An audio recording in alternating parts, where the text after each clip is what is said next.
തൻ്റെ ശിഷ്യനെ ഗാഠമായി പുണർന്നുകൊണ്ട് അദ്ദേഹം അങ്ങനെ നിന്നു. അറിവ് പകരാൻ അർഹതപ്പെട്ട പാത്രമിത തൻ്റെ സൗധത്തിൽ അണഞ്ഞു നിൽക്കുന്നു. ഒരു ഗുരുവിൻ്റെ ജീവിതത്തിലെ ധന്യമുഹൂർത്തം. ആ നയനങ്ങൾ ഈർന്നണിഞ്ഞുകൊണ്ടിരുന്നു.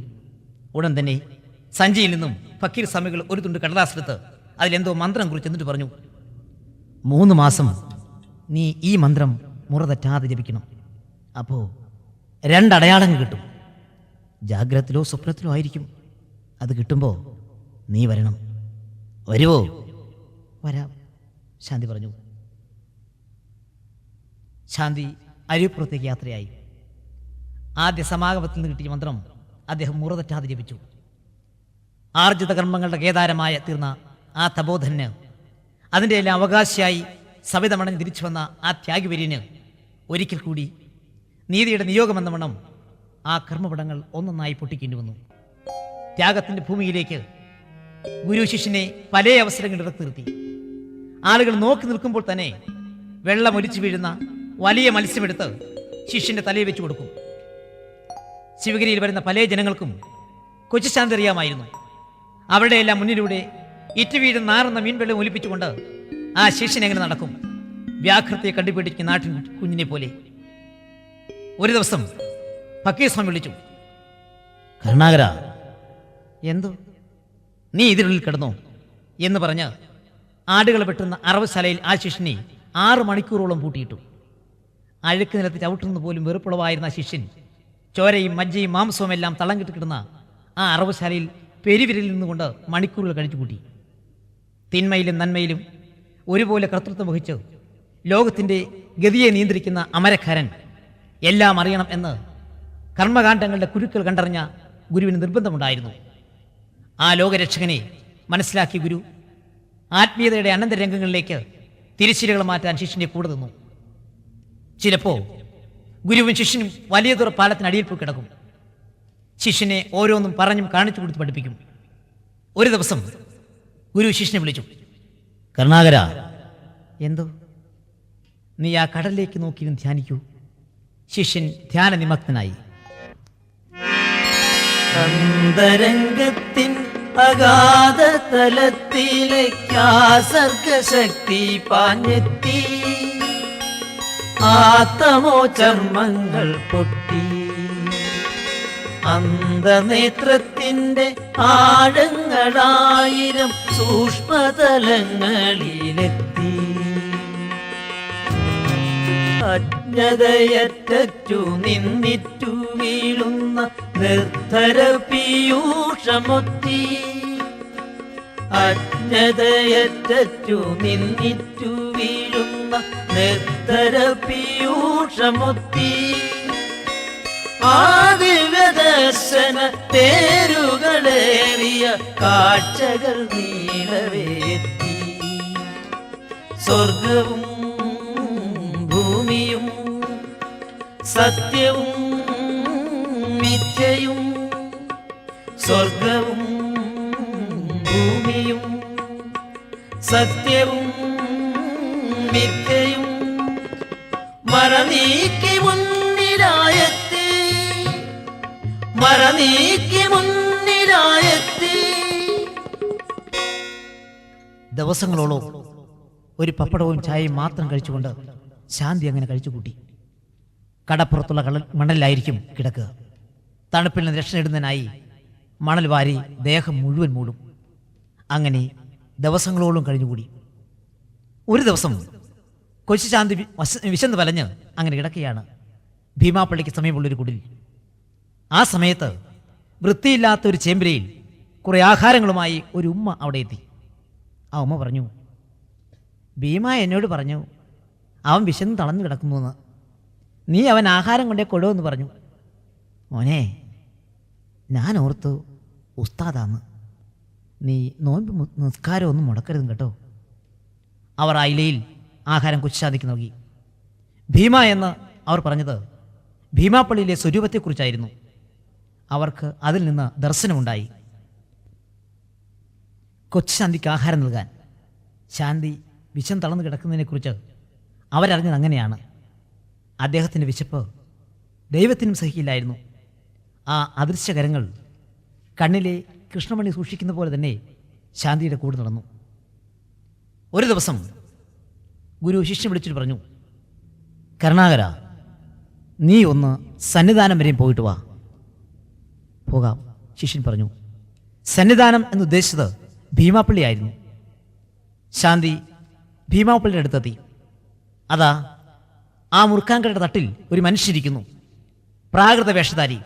അതെ, സിദ്ധികളും അത്ഭുതങ്ങളും കാണിച്ച് ജനങ്ങളെ ആകർഷിക്കുകയും അത്ഭുതപ്പെടുത്തുകയും ചെയ്യുന്ന കല്ലടി മസ്താൻ. മുഹമ്മദ് എന്ന മുറുക്കാൻ കടക്കാരൻ്റെ ഭരണിയിൽ നിന്ന് കപ്പലണ്ടി വാരി ചവക്കുന്നു. ചവച്ച കപ്പലണ്ടി അയാളുടെ അലമാരയിലേക്ക് തന്നെ തുപ്പുന്നു. പക്ഷേ മുഹമ്മദ് കണ്ട ഭാവം നടിക്കുന്നില്ല. ഇതൊന്നും അറിയാത്ത പോലെ ഇരിക്കുകയാണ്. അയാൾ വീട് തീർക്കുകയാണ്. കൊച്ചുശാന്തിക്ക് ആദ്യം ആളെ മനസ്സിലായില്ല. കല്ലടി മസ്താനാണ് എന്ന് മനസ്സിലായപ്പോൾ അടുത്ത കടയിൽ നിന്ന് ഒരു ചായ വാങ്ങി പതുക്കെ ഭക്തിപൂർവ്വം നടന്നു എന്ന് മസ്താൻ കൊടുത്തു. ആ സമയം പലരും വാങ്ങിക്കൊടുത്ത ചായ അവിടെ ഇരിപ്പുണ്ടായിരുന്നു. പക്ഷേ കൊച്ചുശാന്തി വാങ്ങിക്കൊടുത്ത ചായ 2 കൈ നീട്ടി വാങ്ങി. എന്നിട്ട് സന്തോഷപൂർവ്വം കുടിച്ചു. 2 അണയ്ക്ക് പഴം വാങ്ങി അവിടെ വെച്ചിട്ട് ശാന്തി അന്ന് പോയി. കല്ലടി മസ്താൻ പഴയ ചേഷ്ടകൾ തുടർന്നുകൊണ്ടേയിരുന്നു. പിറ്റേ ദിവസവും ശാന്തി എത്തി. ശാന്തിയെ കണ്ടതും മസ്താൻ 2 കൈ നീട്ടിയിരിപ്പായി. ശാന്തിയുടെ കയ്യിൽ അപ്പോൾ ആകെ ഒരണയേ ഉണ്ടായിരുന്നുള്ളൂ. അത് കൊടുത്ത് ഒരു ചായ വാങ്ങി അദ്ദേഹത്തിൻ്റെ കയ്യിൽ കൊടുത്തു. ആ ചായ വാങ്ങിച്ചിട്ട് പകുതി കുടിച്ചു. അതിൽ നാക്കിട്ട് ചുഴറ്റി ചുറ്റിനും നാക്കി. എന്നിട്ട് ശാന്തിയുടെ നേർക്ക് നീട്ടി. സ്വന്തം അമ്മയിൽ നിന്ന് പോലും ഉച്ഛിഷ്ടം കഴിച്ചിട്ടില്ലാത്ത ശുദ്ധിനിഷ്ഠൻ അമൃത് പോലെയാണ് അത് പാനം ചെയ്തത്. എന്നിട്ട് ശാന്തി അണച്ചു നിർത്തി 2 തോളിലും കൈവച്ച് മസ്താൻ ഭക്തിപൂർവ്വം സ്തുതിപാടാൻ തുടങ്ങി. അതിനുശേഷം നെറ്റി ചേർത്ത് 20 പ്രാവശ്യം ചുംബിച്ചു. ജനം അന്തം വിട്ടുപോയി. ചേട്ടാ, എല്ലാവരും മസ്താനെ സ്തുതിക്കുമ്പോൾ മസ്താൻ ഇതാ എങ്ങു നിന്നോ വന്നവർ അപരിചിതനെ സ്തുതിക്കുന്നു. സ്നേഹമുള്ളവരെ, അത്ഭുതങ്ങളും സിദ്ധികളും കാണിച്ചു നടക്കുന്ന അവധൂതനായിരുന്നു മസ്താനെങ്കിലും അനേക ജന്മാർജിതമായ കർമ്മങ്ങളിലൂടെ കാലത്തിൻ്റെ രാജാവായി നടിച്ചും നടിപ്പിച്ചും എത്തി നിൽക്കുന്ന ആ കൊച്ചുശാന്തിയെ മസ്താൻ തിരിച്ചറിഞ്ഞു. അദ്ദേഹം ഉറുദുവിൽ സ്തുതി പാടാൻ തുടങ്ങി. അത് ഹിന്ദിയാണ് തെറ്റിദ്ധരിച്ച ശാന്തി പറഞ്ഞു, ബാപ്പുജി നഹി ഹിന്ദി മാലു. ഉടനെ മസ്താൻ അപ്പ എന്ന് വിളിച്ചു. എന്നിട്ട് തമിഴിൽ സ്തുതി പാടാൻ തുടങ്ങി. കാലത്തിലെ രാജാവായി പിറന്നവനെ എത്തനെ എത്തനെ ജന്മമെടുത്തു. அந்த காலத்திலே ராஜாவாய் பிறந்தவனே எத்தனை எத்தனை ஜென்மமெடுத்து. எத்தனை எத்தனை துறவியாயி எத்தனை ராஜாங்கம் நடித்தவனே. எத்தனை எத்தனை துறவியாயி எத்தனை ராஜாங்கம் நடித்தவனே. കാലത്തിന് രാജാവായി പിറന്നവനെ, നീ എത്രയെത്ര ജന്മമെടുത്തു, എത്രയെത്ര സമാധിയായി, എത്രയെത്ര രാജാംഗം നടുത്തവനെ എന്ന് പാടിക്കൊണ്ട് ശാന്തിയെ കെട്ടിപ്പൊണ്ടുന്നു. എന്നിട്ട് ആവേശത്തോടെ പറഞ്ഞു, എല്ലാ മിർക്ക് റൊമ്പ ഇറുക്ക് എന്ന് പറഞ്ഞ് കെട്ടിപ്പിടിച്ചു. എന്നിട്ട് ശാന്തിയെ ഒരൊറ്റ തള്ള്. പക്ഷെ ഒരു കുഴപ്പവും സംഭവിച്ചില്ല. ശാന്തി സാവധാനം എഴുന്നേറ്റു. അവിടെ നിന്നവർക്കെല്ലാം അത്ഭുതം. കാരണം ആരെയും അടുപ്പിക്കാത്ത ബാബ ഒരുത്തന്നെ കെട്ടിപ്പിടിക്കുന്നു, സ്തുതി പാടുന്നു, തള്ളിയിടുന്നു. അവർ പരസ്പരം ചോദിക്കുകയാണ്, யாரிவனெங்கேன்னு வந்தானப்பா, யாரிவனெங்கேன்னு வந்தானப்பா, எங்கே பாபா கிட்டே வந்திருப்பேன் இவன். பாபாக்கு நன்னாய் தெரியும் தான் இவன் எங்கள் ரொம்ப இருப்பினை பார்க்கினடா. பாபாக்கு நன்னாய் தெரியும் தான் இவன் எங்கள் ரொம்ப இருப்பினை பார்க்கினடா.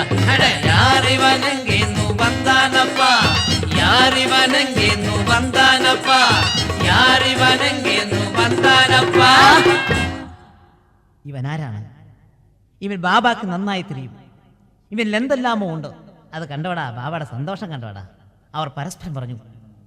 ഈ സംഭവങ്ങൾക്ക് ശേഷം കൊച്ചുശാന്തി ഖുരേഷ് ബക്കീർ സ്വാമികളുടെ അടുത്തെത്തി.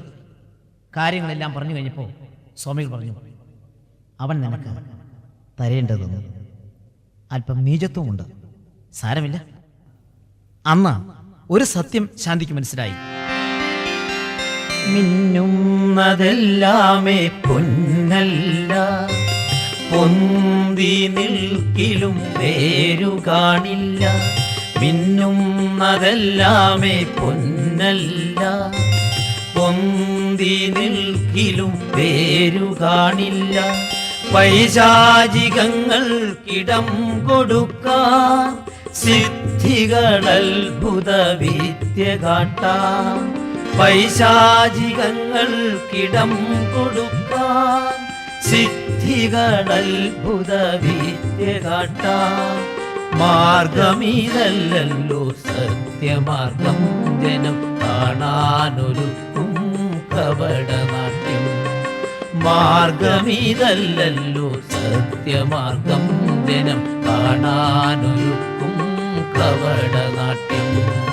മിന്നുന്നതെല്ലാമേ പൊന്നല്ല, പൊന്തി നിൽക്കിലും പേരു കാണില്ല.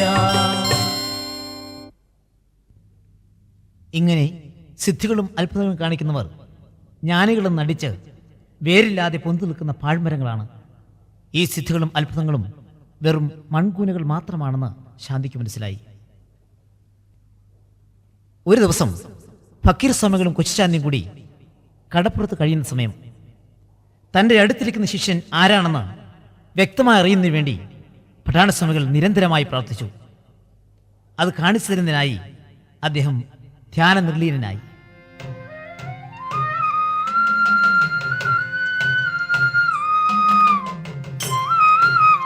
ദിവസം 3 കഴിഞ്ഞു. അർദ്ധരാത്രി സമയം. പഠാണസ്വാമികൾ ചാടി എഴുന്നേറ്റ് പറഞ്ഞു, ആരു നീ എൻ മിഴിക്കുൾക്കരുത്തില്ല നിൻ ആഴങ്ങളിൽ കടന്നെത്താൻ. ഇല്ല കാട്ടിത്തരുന്നില്ല നിൻ ജീവനെ, ആരു നീ ഉത്തരം കിട്ടിയില്ല. കരുണാകര, നീ ഭയങ്കരനാണ്. നിന്നെ പടച്ചവൻ എനിക്ക് പോലും കാണിച്ചു തരുന്നില്ല. നീ എത്ര വലിയവനാണ്.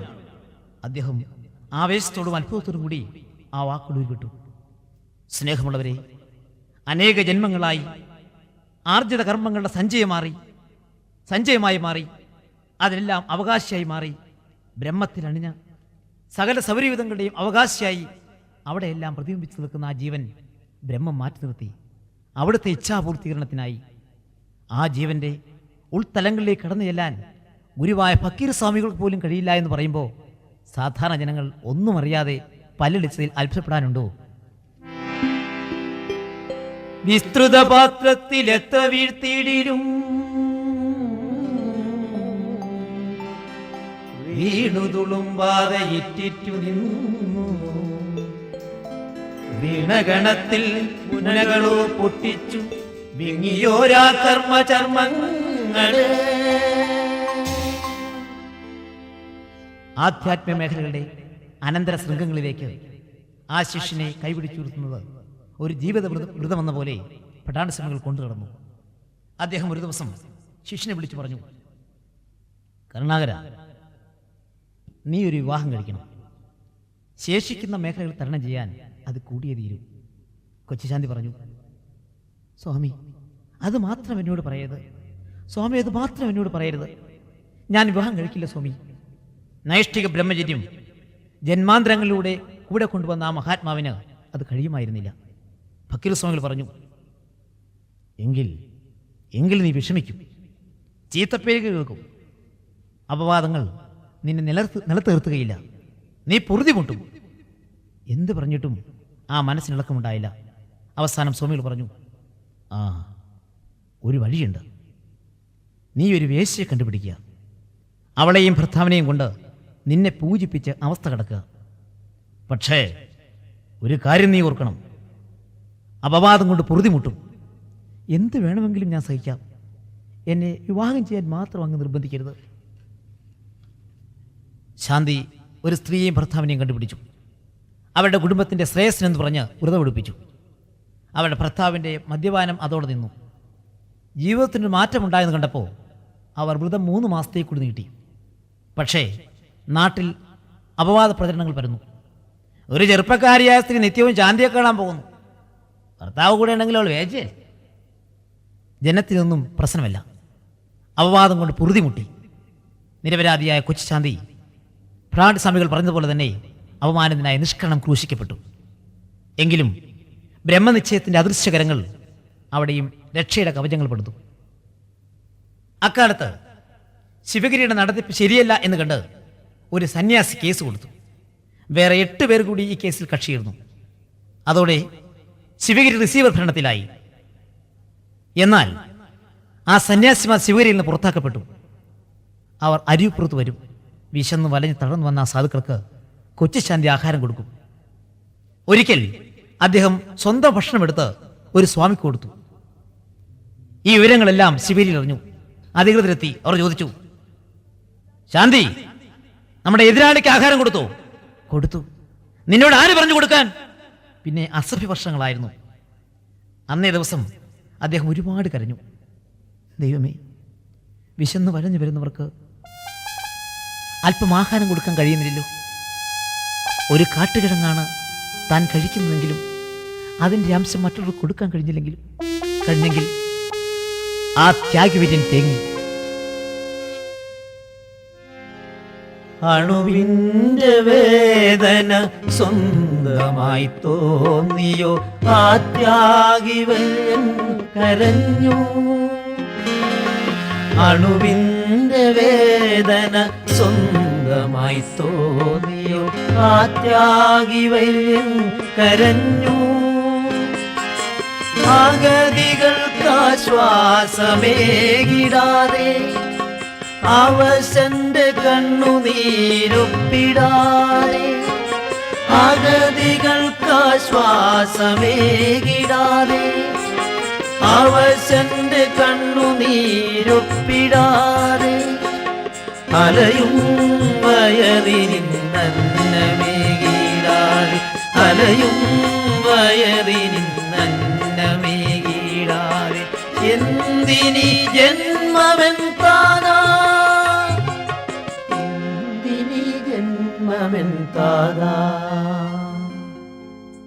ആ തേങ്ങലിന്റെ മാറ്റലുകൾ ദിഗന്ധങ്ങളിൽ മുഴങ്ങിയിരുന്നു. ആ കണ്ണുനീർക്കണങ്ങൾ ഏത് മടുത്തിട്ട് എത്തണമോ അവിടെ തന്നെ എത്തിയിരുന്നു. അടുത്തൊരു ദിവസം സെക്രട്ടറി നാരായണതീർത്ഥ സ്വാമികൾ അറിയിപ്പുണ്ടായി. കേസുകാരെ ഒരു കാരണവശാലും അരിപ്പുറത്ത് പ്രവേശിപ്പിക്കരുത്. വീണ്ടും ആ ഹൃദയം തേങ്ങി. ഇല്ല, തനിക്കതിന് കഴിയില്ല. ഒരു മഹാത്മാവിൻ്റെ പുണ്യസങ്കേതത്തിലെത്തുന്നവരോട് ഇവിടെ വരരുതെന്ന് പറയാൻ തനിക്ക് എങ്ങനെ കഴിയും? ഇല്ല, തനിക്കതിന് കഴിയില്ല. എന്നാൽ ശങ്കരാനന്ദ സ്വാമികൾ വന്ന് പറഞ്ഞപ്പോൾ കൊച്ചുശാന്തി ധർമ്മസങ്കടത്തിലായി. ശിവഗിരിയിൽ തനിക്കൊരല്പം സ്നേഹം കിട്ടിയിരുന്നത് അദ്ദേഹത്തിൽ നിന്ന് മാത്രമാണ്. കൊച്ചുശാന്തി പറഞ്ഞു, അങ്ങ് ഒരു കത്തെഴുതി തരിക. അവർ വരുമ്പോൾ ഞാനത് കാണിക്കാം. എനിക്കവരെ വിലക്കാനാവില്ല സ്വാമി. എന്നോടത് മാത്രം നിർബന്ധിക്കരുത്. കേസുകാരുടെ പക്ഷത്താണ് ശാന്തി എന്ന കിംവദന്തി വരുന്നു. എന്നാൽ കേസുകാർ ജയിച്ചപ്പോൾ അവരെ വേണ്ടവിധം മാനിച്ചില്ല എന്ന് പറഞ്ഞ് അവരും കുറ്റപ്പെടുത്തി. 2 കൂട്ടരും എതിരായി. എല്ലായിടത്തും എതിർപ്പുകൾ മാത്രം. പക തീർക്കാൻ ശിവഗിരിയിൽ നിന്നും മാസവരി പകുതിയാക്കി. കുറ്റാരോപണങ്ങൾ പെരുകി. അവർ പറഞ്ഞു, സ്വാമി, അവിടെ അവൻ വരുന്നവർക്കൊക്കെ ഭക്ഷണങ്ങൾ കൊടുക്കുക, അങ്ങനെ അവിടെ മുടിപ്പിക്കുക. പോരാഞ്ഞിട്ട് അവിടെ ചന്ദനത്തിരിയും കർപ്പൂരവും ഒക്കെ കത്തിച്ച് അവൻ ഭയങ്കര മുഴുവൻ നശിപ്പിക്കാനുള്ള ശ്രമത്തിലാ. അടുത്തൊരു ദിവസം ശിവഗിരിയിൽ നിന്നും അറിയിപ്പുണ്ടായി, 3 ചില്ല് കർപ്പൂരമേ കത്തിക്കാവൂ. സ്നേഹമുള്ളവരെ, അത്ഭുതമെന്ന് പറയട്ടെ, അന്നു മുതൽ കർപ്പൂരവും ചന്ദനത്തിരിയും ചന്ദനവും എല്ലാം ആവശ്യം പോലെ എത്തി. ആവശ്യത്തിലധികവും എത്തി. ഇതിൽ നിന്നും ഒരു കാര്യം വ്യക്തമാകുന്നു. ദൈവകരങ്ങളിൽ താങ്ങിത്തഴുകുന്ന ദിവ്യമാം ജീവിതം കച്ചുടയ്ക്കാൻ. ദൈവകരങ്ങളിൽ താങ്ങിത്തഴുകുന്ന ദിവ്യമാം ജീവിതം കച്ചുടയ്ക്കാൻ. ഇല്ല, കഴിയില്ലൊരിക്കലും ഒന്നിനും ഈശ്വരൻ നിശ്ചയാണാരീവിധം. ഇല്ല, കഴിയില്ലൊരിക്കലും ഒന്നിനും ഈശ്വരൻ നിശ്ചയാണാരീവിധം. കുറച്ച് ദിവസങ്ങൾക്ക് ശേഷം ശാന്തി വീണ്ടും ശിവഗിരിയിലെത്തി. ആ കർമ്മരംഗം ശിവഗിരിയിൽ വീണ്ടും മഹിമ ചാർത്തി.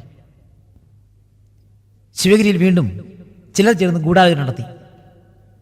ഇപ്പോൾ ഇവിടെ വരുന്നവർക്ക് കരുണാകരൻ ശാന്തിയെ മാത്രം കണ്ടാൽ മതി എന്നാ പറയുന്നത്. ചിലരുടെ ഭാവം കണ്ടാൽ തോന്നും ശ്രീനാരായണ ഗുരുവിനെയാണോ അതോ കരുണാകരൻ ശാന്തിയാണോ അവർക്ക് കാണേണ്ടതെന്ന്. അയാൾ ഭസ്മവും തീർത്ഥവും കൊടുക്കണമെന്നാ, എങ്കിലേ രോഗം മാറത്തുള്ളൂ എന്നാ പറയണ. പെണ്ണുങ്ങളാ കൂടുതൽ വരാം. എന്തായാലും ഇതിവിടെ നിർത്തിയില്ലെങ്കിൽ നമ്മൾ പുറത്താ. കരുണാകരൻ ശാന്തിയിൽ എന്തെല്ലാമോ ദിവ്യത്വങ്ങൾ ദർശിക്കാൻ തുടങ്ങിയ ജനങ്ങൾ അദ്ദേഹത്തെ വളരെ ഇഷ്ടപ്പെട്ടു. പലർക്കും അങ്ങനെ ചില അനുഭവങ്ങളും ഉണ്ടായി. ഇത് ശിവേരിക്കാർക്ക് സഹിച്ചില്ല. ശാന്തിയെ എങ്ങനെ നശിപ്പിക്കാം എന്നവർ ഗൂഢാലോചന നടത്തി. അവസാനം ശാന്തി ഒരു വിളക്ക് മോഷ്ടിച്ചു എന്ന് പറഞ്ഞുണ്ടാക്കി കേസ് കൊടുത്തു. കേട്ടവ ഞെട്ടിപ്പോയി. അവരിൽ പലരും പറഞ്ഞു, കഷ്ടം, 17 വർഷക്കാലം ഒരു പ്രതിഫലവും വാങ്ങാതെ നിസ്വാർത്ഥമായ സേവനം നടത്തിയ ഒരു ബ്രഹ്മചാരി ഈ സ്ഥലത്ത് വിളക്ക് മോഷ്ടിക്കുന്നു. ഒരിക്കലും അദ്ദേഹം ചെയ്യില്ല, അദ്ദേഹത്തിന് എനിക്ക് അറിയാവുന്നതാണ്. എന്നാൽ ശിവേരിക്കാർ കേസ് കൊടുത്തു. പോലീസ് വന്നു. ശാന്തിയെ കണ്ടതിന് ശേഷം ആ പോലീസ് ഓഫീസർ പറഞ്ഞു, ഒരു മോഷ്ടാവിൻ്റെ ലക്ഷണം ഈ മുഖത്തില്ല. ഇല്ല, അദ്ദേഹം അത് ചെയ്യില്ലെന്ന് തോന്നുന്നു എന്ന് പറഞ്ഞ് അദ്ദേഹം ഇറങ്ങിപ്പോയി.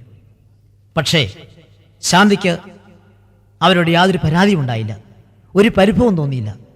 അദ്ദേഹം അവർക്ക് വേണ്ടി പ്രാർത്ഥിച്ചു. അറിയാതെ നന്മയിൽ തോന്നും നിഷേധങ്ങൾ നിർഭാഗ്യമല്ലേ, അലിഞ്ഞതല്ലേ. അറിയാതെ നന്മയിൽ തോന്നും നിഷേധങ്ങൾ നിർഭാഗ്യമല്ലേ, അലിഞ്ഞതല്ലേ. അരുതാത്തതാകിലും അറിവില്ലാതല്ലയോ അവരോടു താതാ പൊറുക്കേണമേ. അരുതാത്തതാകിലും അറിവില്ലാതല്ലയോ അവരോടു താതാ പൊറുക്കേണമേ. സ്നേഹമുള്ളവരെ, അന്ന് വിളക്ക് മോഷ്ടിച്ച കേസിൽ പ്രതിയെ ചോദ്യം ചെയ്യാൻ ശിവഗിരിയിലെത്തിയ ആ പോലീസ് ഓഫീസർക്ക് ശാന്തിയുടെ മുഖം കണ്ട അന്ന് മുതൽ എന്തോ ഒരു ഉൾവിളി പോലെ തോന്നി. പിന്നീട് അദ്ദേഹം പോത്തൻകോട് ശാന്തിയുടെ ആശ്രമത്തിലെത്തി. അവസാന നാളിൽ ഗുരുവിനെ നമസ്കരിച്ച് ആ മടുത്തിട്ട് തലചായ്ച്ച് അന്ത്യശ്വാസം വലിച്ചു. അങ്ങനെ സ്വന്തം ജീവനെ ഈശ്വരേച്ഛയുടെ മടുത്തിലർപ്പിക്കാൻ ഭാഗ്യം ആ പോലീസ് ഓഫീസർ കൈവന്നു. ശിവഗിരിയിലെ ആളുകൾ ഇങ്ങനെയൊക്കെ നിരന്തരമായ ശാന്തിയെ പീഡിപ്പിച്ചിരുന്നു. എങ്കിലും അദ്ദേഹം അതിനൊന്നും വലിയ പ്രാധാന്യം കൊടുക്കാതെ മറ്റേതെല്ലാമോ തലങ്ങളിലായിരുന്നു. മറ്റെന്തിനു വേണ്ടി അലയിടിച്ചു. ദിവസവും രാത്രികാലങ്ങളിൽ ശ്രീനാരായണ ഗുരുവിൻ്റെ സമാധി സ്ഥലത്തിലും അവിടെയുള്ള പ്ലാവിൻ ചൂട് മുതൽ പാലച്ചൂട് വരെയുള്ള സ്ഥലത്ത് നടന്നിങ്ങനെ പ്രാർത്ഥിക്കും. ആ സങ്കല്പം അവിടെ ഉയരേണ്ട ഗുരുദേവ സമാധിക്ക് വേണ്ടിയായിരുന്നു. അദ്ദേഹം എന്നും കരഞ്ഞു പ്രാർത്ഥിക്കും. മകുടം ചാർത്തിയ മണ്ഡപമൊന്നിവിടുണ്ടായിടേണം, മണ്ണിൽ മർത്യനു മാർഗമതേകിയ സദ്ഗുരുദീക്ഷകനാ. മകുടം ചാർത്തിയ മണ്ഡപമൊന്നിവിടുണ്ടായിടേണം, മണ്ണിൽ മർത്യനു മാർഗമതേകിയ സദ്ഗുരുദീക്ഷകനാ. മണ്ഡപമതിനായി 75 അടി ഉയരം കാണേണം, മണ്ഡപമതിനായി 75 അടി ഉയരം കാണേണം. ജഗദീശ്വരനിൻ പ്രിയദാതൻ ഈ വിളി കേൾക്കില്ലേ, എൻ ജഗദീശ്വരനിൻ പ്രിയദാതൻ ഈ വിളി കേൾക്കില്ലേ. ദൈവമേ, ഗുരുദേവൻ സമാധിയാകുന്ന സമയത്ത് 72 വയസ്സുണ്ടായിരുന്നല്ലോ. അതിനേക്കാൾ 3 അടി കൂടി ഉയരത്തിൽ 75 അടി ഉയരത്തിൽ ഒരു സമാധി മണ്ഡപം ഇവിടെ പൂർത്തിയാകണേ. ആ കണ്ണുനീർ ആ മണ്ണത്തിരികളെ ഈറിനണിയിക്കും. ഈ ആഗ്രഹം അദ്ദേഹം കൂടെയുള്ളവരോട് പറയും. അപ്പോൾ അവർ പറയും, പിന്നെ സ്വാമി സമാധിയായിട്ട് 17 വർഷം കഴിഞ്ഞു, ഇതുവരെ നേരെ ഒരു വിളക്കത്തിക്കാത്തവരാ ഇനി സമാധി മന്ദിരം പണിയാൻ പോകുന്നത്. എന്നാൽ കൊച്ചു ശാന്തി ദൃഢനിശ്ചയത്തോടെ പറയും, 75 അടി ഉയരമുള്ള ഒരു സമാധി മണ്ഡപം ഇവിടെ വരും.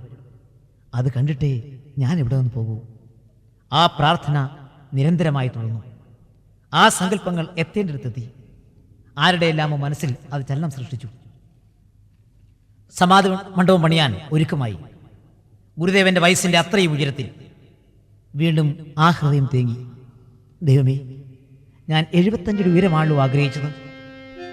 എന്നാൽ മണ്ഡപം തീർന്ന ശേഷം 3 അടിയുടെ മകുടം കൂടി തീർന്നപ്പോൾ 75 അടി ഉയരമായി. ആ തപോനിഷ്ഠന്റെ കണ്ണുകളിലൂടെ കണ്ണുനീർ ധാരധാരയെ ഒഴുകി. സന്തോഷത്തിന്റെ ആനന്ദാശ്രുക്കൾ. ആദ്യമായി ഗുരുദേവ ജയന്തി ആഘോഷം തുടങ്ങി വെച്ചതും കരുണാകരൻ ശാന്തിയായിരുന്നു. ജനങ്ങൾക്ക് കൊച്ചി ശാന്തിയുള്ള അടുപ്പം അധികൃതരിൽ വല്ലാതെ അസ്വസ്ഥത ഉളവാക്കി. അവർ എങ്ങനെയും പീഡിപ്പിക്കാൻ ശ്രമിച്ചു. ശിവഗിരിയുടെ ജീവിതം അദ്ദേഹത്തിന് വല്ലാതെ മടുത്തു. വയ്യ, ഇനി ഇവിടുത്തെ ജീവിതം വയ്യ. തനിക്ക് വല്ലാതെ മടുത്തിരിക്കുന്നു. ഇവിടം വിടണം. അദ്ദേഹം താക്കോൽ കൂട്ടങ്ങളെല്ലാം അധികാരികളെ ഏൽപ്പിച്ചു. ഇല്ല, താൻ ഇവിടെ നിൽക്കില്ല. ഒരു മനുഷ്യനും ഒരിക്കലും താങ്ങാനാവാത്തിലധികം ക്രൂരമായ പ്രഹരം ഈ 17 വർഷങ്ങളായി ഞാൻ സഹിച്ചു. ഇനി ഞാൻ യാത്രയാവുകയാണ്. അദ്ദേഹം ശിവഗിരിയിൽ നിന്നിറങ്ങി. ഒരു കൊച്ചു മുണ്ടുകൊടുത്ത് കയ്യിൽ വെറും 8 എണ്ണ തൊട്ടുമായി ആ കൊച്ചു മനുഷ്യൻ അങ്ങനെ നിന്നു. എങ്ങോട്ട് പോകണമെന്നറിയില്ല. ദൈവമേ, ഞാൻ എങ്ങോട്ട് പോകും? വീട്ടിലേക്ക് തിരിച്ചെല്ലാമെന്ന് വെച്ചാൽ താൻ അതിനല്ലല്ലോ ഈ വഴി തിരഞ്ഞെടുത്തത്. ഈ വക യാതൊരുവിധ അറിവും അവർക്കില്ല. താൻ എങ്ങോട്ട് പോകും? 17 വർഷത്തെ സേവനം കഴിഞ്ഞ് ശിവഗിരിയിൽ നിന്നും ഇറങ്ങി ലക്ഷ്യമില്ലാതെ നിൽക്കുന്ന ആ കൊച്ചു മനുഷ്യനെ നിങ്ങൾ കാണുന്നില്ലേ? കാണാത്ത തീരത്തു തുഴയില്ലാതലയുന്ന തോണി പോലായി മണ്ണിൽ ജീവിതം. കാണാത്ത തീരത്തു തുഴയില്ലാതലയുന്ന തോണി പോലായി മണ്ണിൽ ജീവിതം. ഈറ്റില്ലം വിട്ടു ഞാൻ ഈ വഴി താണ്ടി ഞാൻ ഈ ജന്മം വിഫലമോ എവിടേക്കു ഞാൻ, എവിടേക്കു ഞാൻ, എവിടേക്കു ഞാൻ. അവസാനം അദ്ദേഹം ഒരു തീരുമാനമെടുത്തു. ഗുരുവായ ഖുറേഷി ഫക്കീർ സ്വാമികളെ ചെന്ന് കാണുക. അങ്ങനെ സ്വാമികളുടെ അടുത്തെത്തി. കാര്യമെല്ലാം പറഞ്ഞപ്പോൾ അദ്ദേഹം അല്പസമയത്തേക്ക് ഒന്നും മിണ്ടിയില്ല. മൗനമായി നിന്നു. എന്നിട്ട് പറഞ്ഞു, നീ ഇപ്പോൾ തന്നെ ശിവഗിരിയിലേക്ക് പോകണം. അവിടെ പൂജാതി കർമ്മങ്ങൾ മുടങ്ങാൻ പാടില്ല. ആളില്ല അവിടെ. ശാന്തി ആകെ വിഷമത്തിലായി. ഇനി തിരിച്ചില്ല എന്ന് കരുതിയാണ് താക്കോലെല്ലാം ഏൽപ്പിച്ചത്. വീണ്ടും അവിടേക്ക് തന്നെയോ? പെട്ടെന്ന് അദ്ദേഹം ഓർത്തു, ഇതെന്റെ ഗുരുവിന്റെ വാക്കാണ്, ഞാനത് തെറ്റിക്കില്ല. അദ്ദേഹം തിരികെ ശിവഗിരിയിലെത്തി.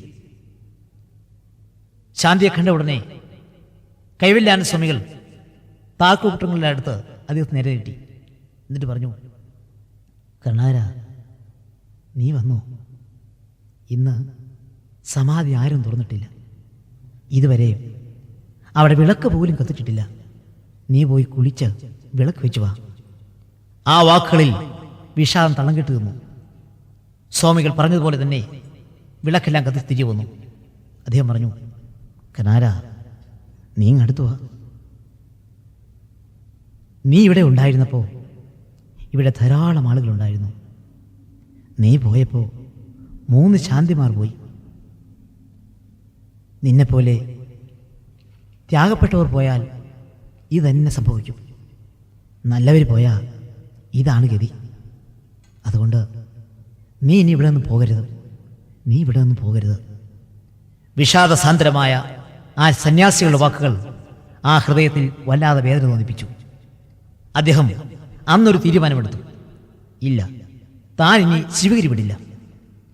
അങ്ങനെ വീണ്ടും ശാന്തി ശിവഗിരിയിലെ ജീവിതം ആരംഭിച്ചു. ഒരു ദിവസം പൂജ കഴിഞ്ഞ് എല്ലാവർക്കും ചന്ദനം കൊടുത്തുകൊണ്ടിരിക്കുകയാണ് ശാന്തി.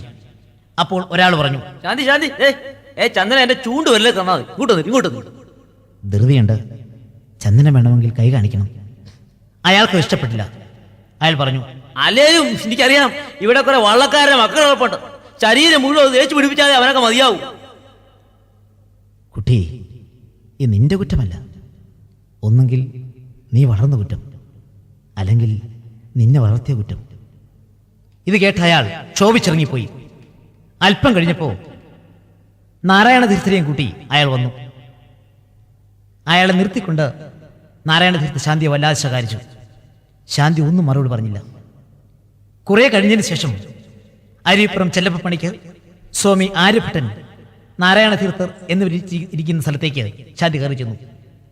എന്നിട്ട് നാരായണ തീർത്ഥരോട് പറഞ്ഞു, സ്വാമി, തെറ്റ് കണ്ടാൽ തിരുത്താം, പക്ഷേ അത് അന്വേഷിച്ചിട്ടായിരിക്കണം.